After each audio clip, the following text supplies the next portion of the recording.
because, like, as you can see, like, down the, you know, the tiered terrain, that's where I wanted there to be, like, steps leading down. But kind of the built-in stairs that happen when you do paths over terrain differences, that's kind of the best. It ended up looking a lot better, you'll see.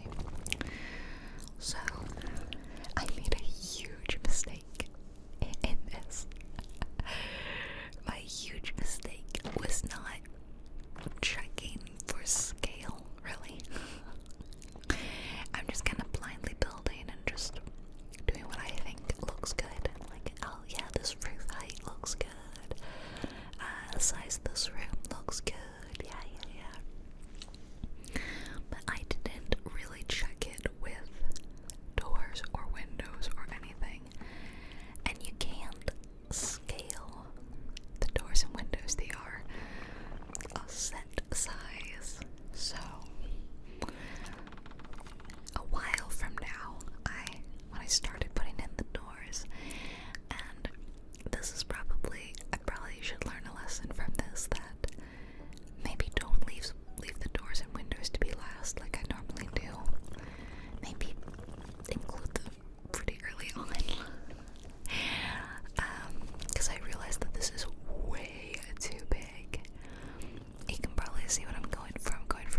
let me tell you, at like 17 weeks on the dot, I started feeling kicks.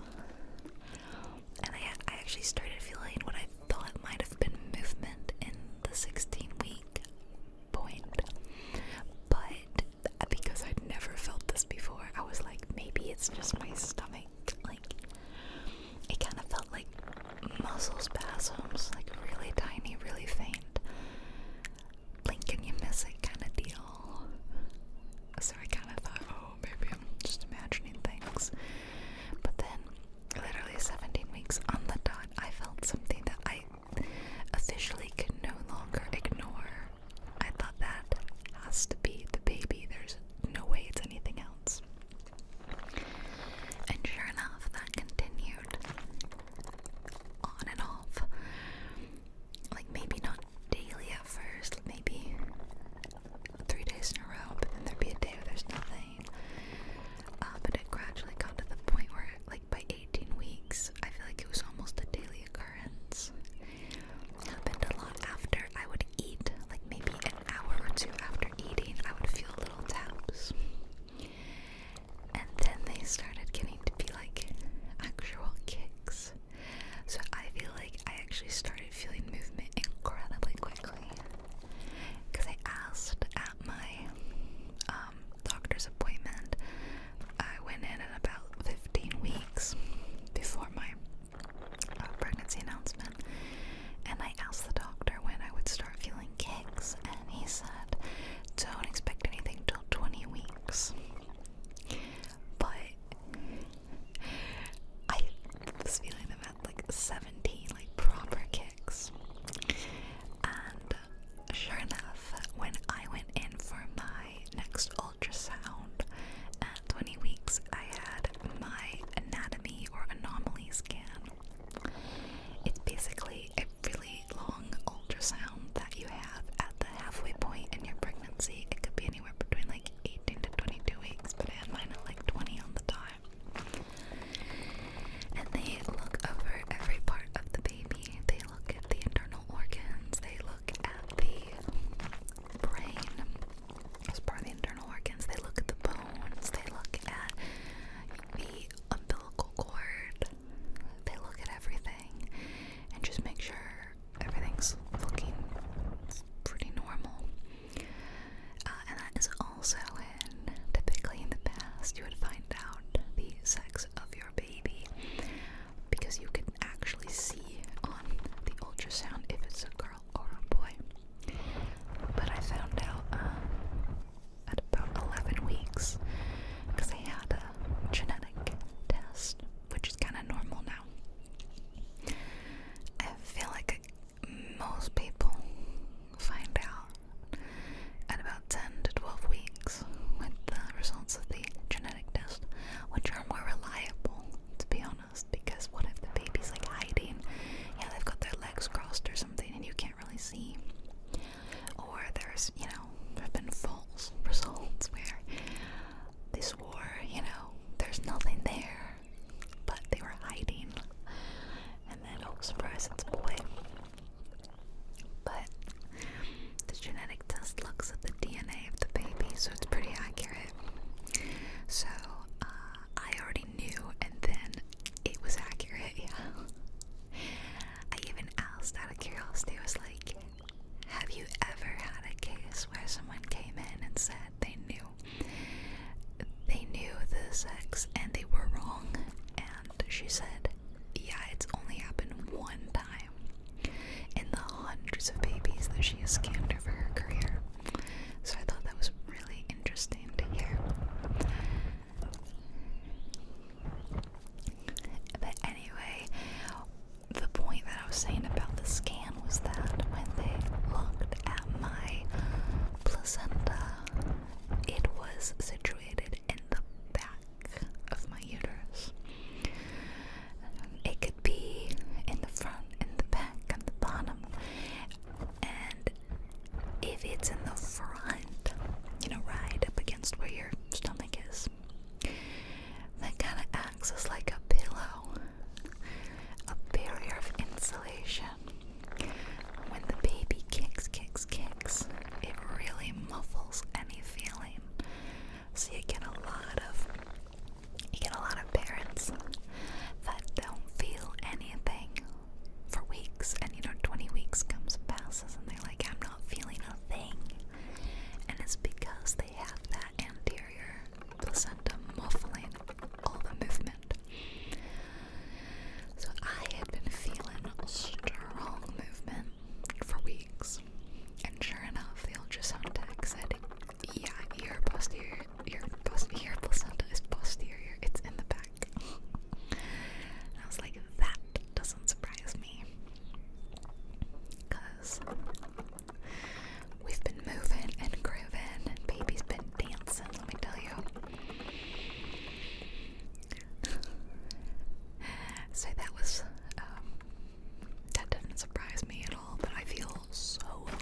this is much better size-wise, right?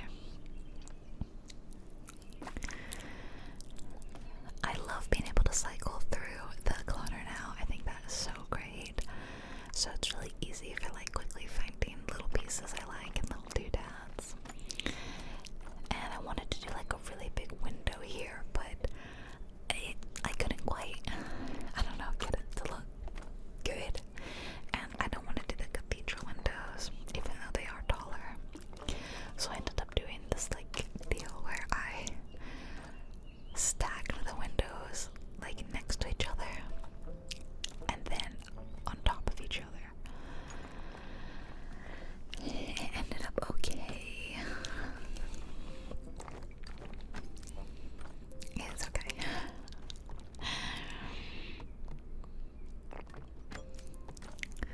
So yeah, baby is measuring just a few days ahead of schedule, and looked very good and healthy otherwise. Like umbilical cord and brain measurements, their body measurements, and yeah, weight-wise was like maybe like a few days to a week ahead in terms of weight, but then they're just kind of guessing the weight based on the diameter and circumference of the baby's different body parts. So it's just kind of a guess. And I've heard they can be inaccurate. Like, some people have an ultrasound right before they give birth, and they're like, yeah, you're gonna have a 10-pound baby, and then a 3-pound baby, not 3, a 7-pound baby comes out. There's a 3-pound difference, or like vice versa. They're like, oh yeah, they look kind of small, and then a big baby comes out. So I'm not quite reading too much into the measurements and the weight. Well, the weight, not the measurements. I mean, it's good that the measurements weren't like too small or too big. I think that was about all that happened at the scan. It was incredibly crazy and cool to see how much they have grown. That really boggled my mind. About 3 ultrasounds over the course of this pregnancy. And the first one, they're like, this little gummy bear looking thing doesn't quite even look like a baby. I don't know. Like, it has the potential to turn into a baby, but at that point, it's just kind of a vaguely humanoid looking blob. And then the next one, definitely more of a baby shape with the limbs and everything. But at least in my case, I could barely make out what I was looking at because they were so sleepy and stubborn and didn't move. But in this one, oh my goodness, that spine, you can make out every vertebra, the little legs, their little hands like all tucked up, and then I saw like the little profile, and obviously I'm biased, but I'm like, that's the cutest baby profile I've ever seen from a grainy black and white image. And their little foot, we saw all their little feet and toes. Oh my gosh, so cute. I just look at the pictures and smile all the time. So yeah, like I said, I'm really looking forward to going back in a few weeks and sneaking not a little peek at baby, seeing how much bigger they've gotten. And I'm really curious if they will continue to be on the same sort of growth percentile. Like, will they be still the same amount of time ahead, or will they have grown like even a little faster, or will they be like have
see so little change over the weeks. So I kind of don't think much is happening yet.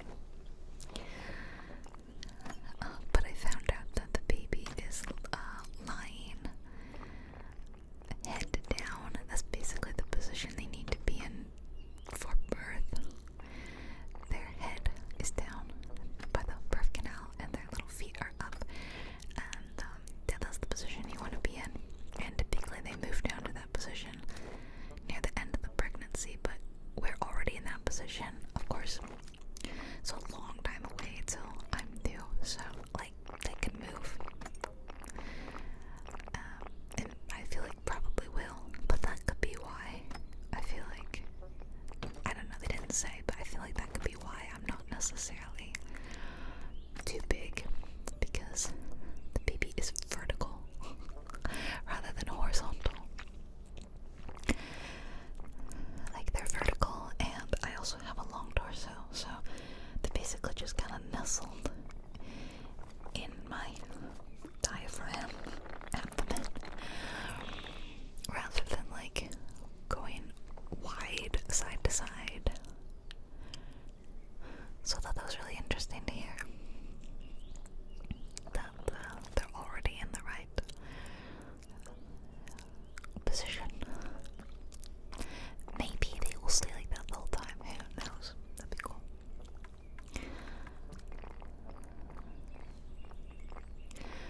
I made a huge mistake with these windows, by the way, and I later decided I wanted to change the color of the wood frame, and I should have done that first, so that then every subsequent window that I put in was the same.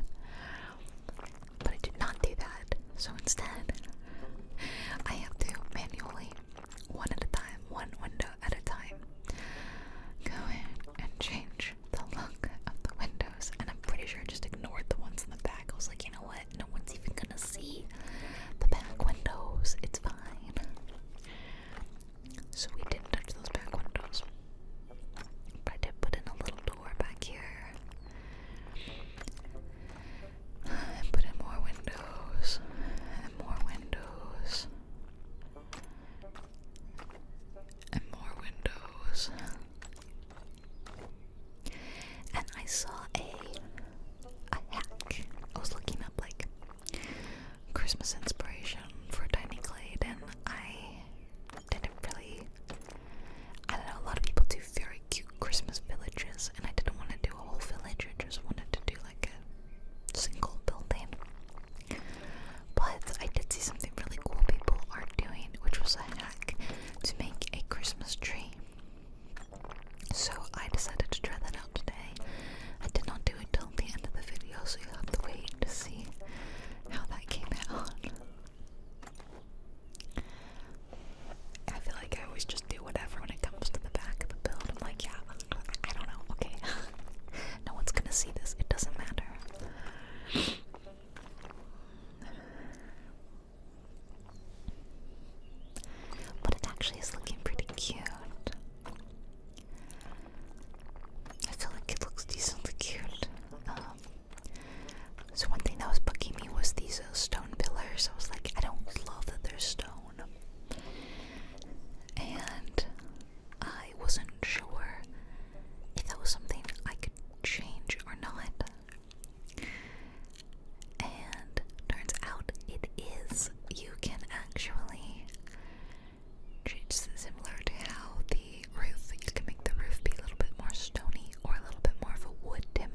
honestly, it does give off a cute house look, like a very nice house. So yeah, I was like picking the roof color, and I decided to go like dark, like almost black, slate, gray, kind of. And I guess you have to click more on the column itself rather than the color of the roof.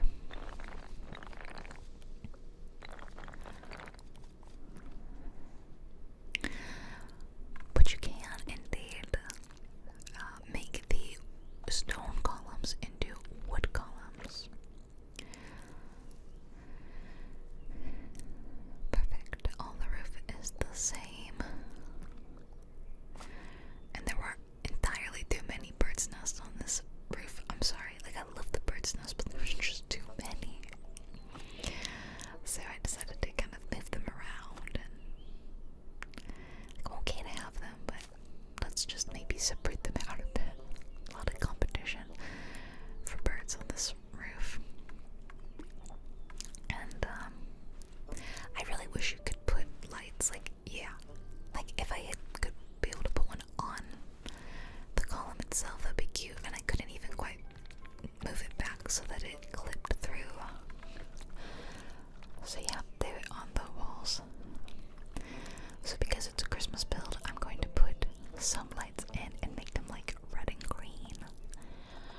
But I decided to keep the ones by the front door as like a simple, warm white, yellowy look. One there, and one there. And maybe on the corners as well. The windows look kind of a mess right there. They're like giant, massive windows. I don't know how I feel about it. It's okay. Just okay.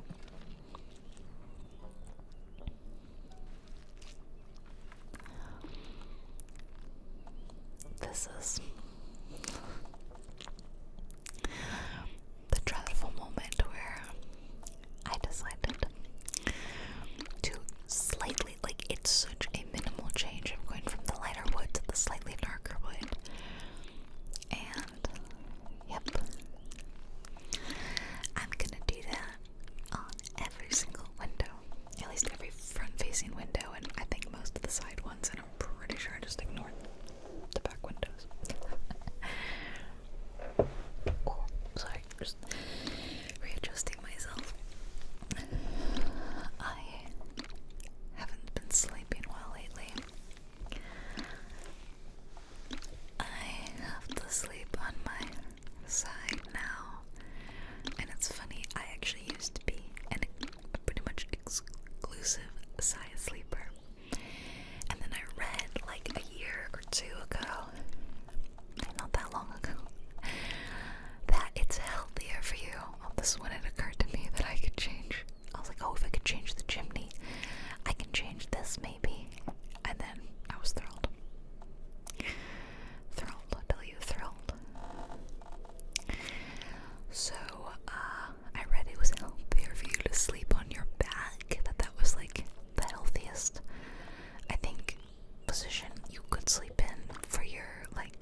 too bushy. And maybe if the whole house was taller like I originally had it, maybe that would look good. But I just couldn't make it look good. It was a little too wild, a little too unkempt, and so I decided to keep it as like just this little flower garden,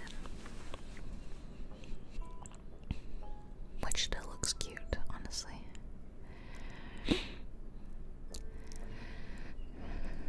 Oh, last night I saw Wicked for Good. It was very good. I was a huge fan of the musical when it came out when I was a kid. As a young theater kid, you know, it was like right up my alley. So I was very excited about these movies. I was like nervous at the casting at first, and I think just nervous in general because I know that movie musicals have a bad reputation. Like, they never quite live up to the original stage productions, and I think the best version of them is usually like a pro shot where you just film the actors on the stage rather than, you know, CGI and a bunch of stuff and the elaborate sets and all that. But I did really enjoy Wicked, and I thought it was fun. I liked the way they utilized the media format, you know. I liked the way Oz was portrayed and like the Munchkinland and shiz. Like, I thought it looked really cool. I really liked the costumes. And I felt it was like pretty true to the stage show. So I was very excited to see part 2 for Good. So I went to see it last night with my partner. He is not a musical person, but he very kindly went with me. That was so sweet. I think he felt that Wicked was actually better than he thought it was going to be. Like, he's never gonna be a big fan, but he didn't like hate it, he said. Like he wasn't bored or anything. So that's a win, honestly. So he felt the same way about For Good. Although I think, you know, he agreed that like the first one's more fun, but it doesn't have as serious of a tone as the second one.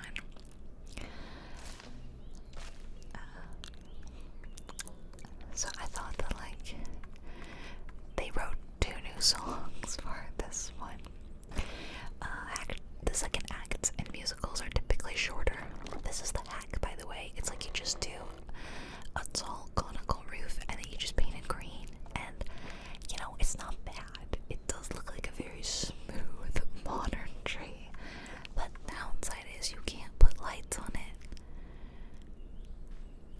I thought you would be able to put lights on it. You cannot. So that's sad. But it does kind of look like a big Christmas tree, so I'm pretty pleased about that.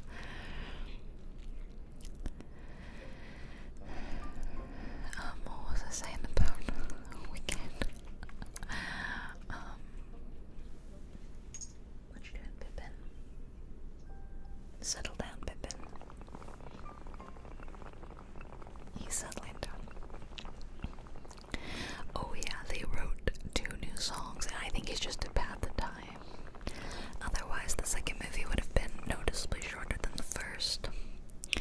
So they wrote in these 2 new songs, and Elphaba got a new solo, and Glinda got a new solo, and I thought Elfie's solo was okay. It was very on the nose, like there's no place like home, really.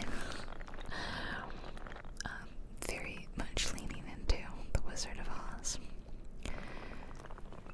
It was okay, and Cynthia, you know, did a great job. I felt Glinda solo was really boring.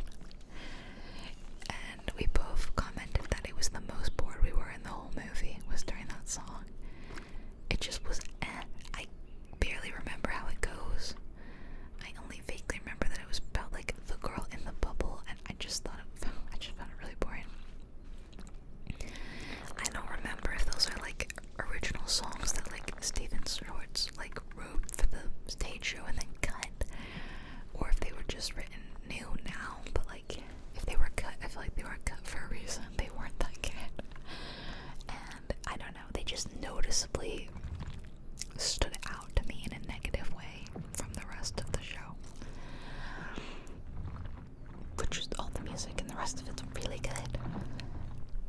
Like, as a non-musical fan, my husband was only mildly familiar with the music, and that was only through me and what I sing around the house. So he knew Popular, and he knew Defying Gravity to some extent. But he was like, I don't even know what the music is in the second act. And I was like, yeah, I mean, the second act's songs aren't as famous as the first, but there are some absolute bangers in the second act. And the only one he really knew was For Good, and that's because I've sang it, and like, me and a friend have sang it.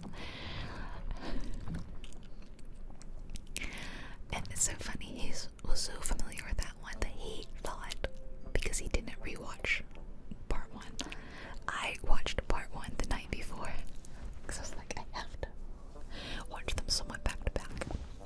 But he did not want to do that. So he hadn't seen it, and he thought that when they sang For Good that it was a reprise. And I was like, no, that was not a reprise. That's the first time you hear that song. And he was like, oh, it just sounded so familiar to me. That must be because I'm so used to hearing you sing it. I thought that was really funny. That he thought he'd already heard it in the film, but he just knew me singing it. I love As Long As You're Mine, and I thought they did a good job, but it wasn't like my favorite number. I do think that No Good Deed was wonderful. I have, like, I don't know, maybe unpopular opinions about the casting of Elphaba and Glinda.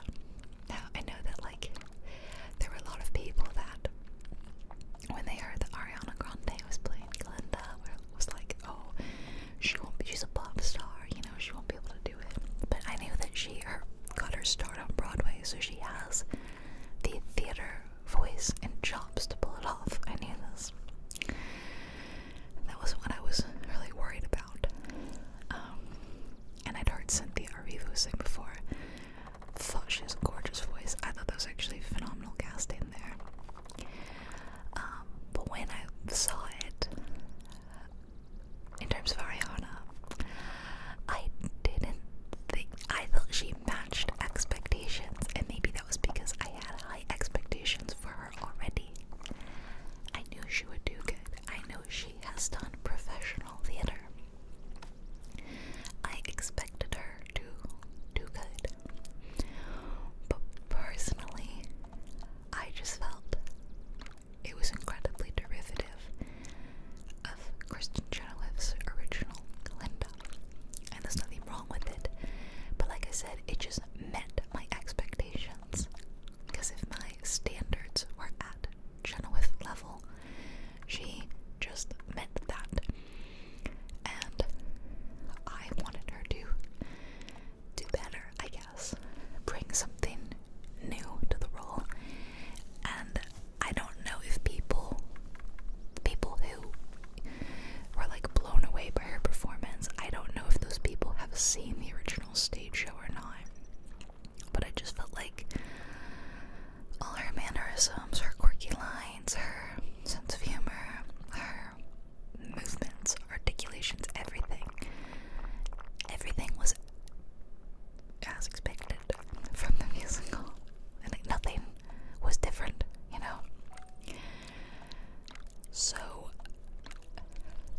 I just thought she did good, you know? She didn't like blow me away, because I've seen the show before, and that was basically the exact same performance that I've seen done on a stage. And I don't want to say she did good for a pop star. Like, no, I'm gonna hold her to a higher standard. She's talented. She's a very, very talented lady. However, when I'm thinking about Cynthia versus Idina Menzel, I felt Cynthia brought something new to the role of Elphaba. I felt she held her own against Idina Menzel's original Elphaba, and then some. I don't want to say she did better than her, but I think she delivered a fresh performance that was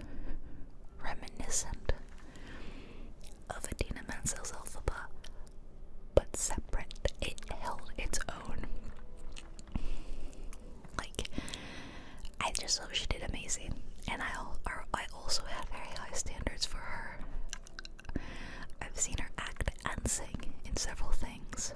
I knew she had the chops for it, but I still loved her unique take, her unique riffs. I just thought she was gorgeous. Yeah, I even think she looks great as Elphaba, like, the green suits her. So I really think Cynthia steals the show as Elphaba, for me personally.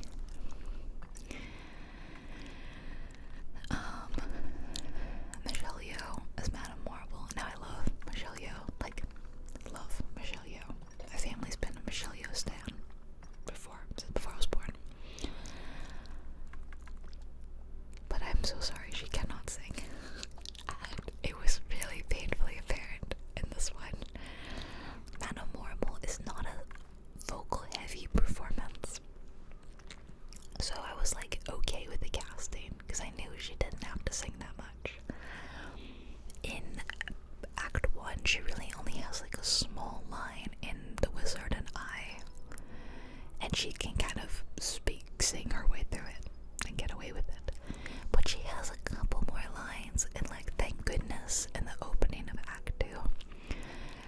And even my partner looked at me and like cringed when she was singing. Like, it sounded auto-tuned but still bad. And I was like, wow, that was the take they went with too. So bless her heart. I mean, I still liked her in the role. But I don't know if we can make fun of Russell Crowe for being such a bad singer in Les Mis. I think we can question her vocal performance in Wicked, okay?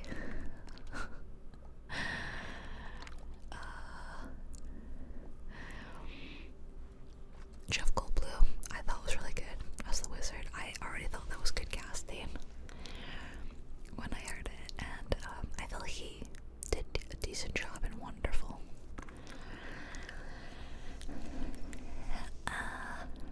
I love Bowen, but I question why he was always so highly billed. He had such a small role.